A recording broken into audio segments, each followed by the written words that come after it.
Je m'appelle Natalia Gennadievna Vogel. Un jour un homme m'a écrit le texte suivant. Cher vous. Je suis le roi des cons. Je suis une cathédrale de mensonges et de pensées perverses. Dieu a dû me fabriquer un jour de fatigue. Ou entre la poire et le fromage.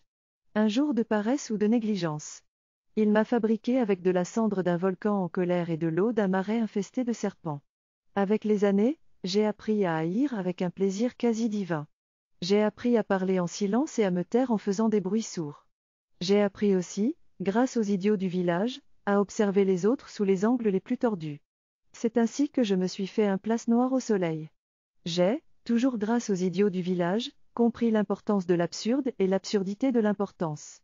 Ces idiots du village, ou si préférés ces savants en panne de sagesse, m'ont ouvert les portes du vide et du néant. Parler pour parler, ce n'est pas mon fort mais écrire pour écrire, c'est ma seconde respiration. Pour moi, le mot est sacré au même titre que la banane l'est pour l'orang-outan. Je me nourris de mots du matin au soir et du soir au matin. Bien que point une phrase bien construite m'intéresse moins que le corps d'une femme en train de bouillir d'extase. Car une fois la phrase construite, je dors comme un pape, libéré de toute passion. Par contre, la femme qui s'est infiltrée dans mes veines m'empêche de trouver le sommeil. J'ai écrit grâce aux femmes des montagnes d'ineptie qui m'ont permis d'être le con que je suis.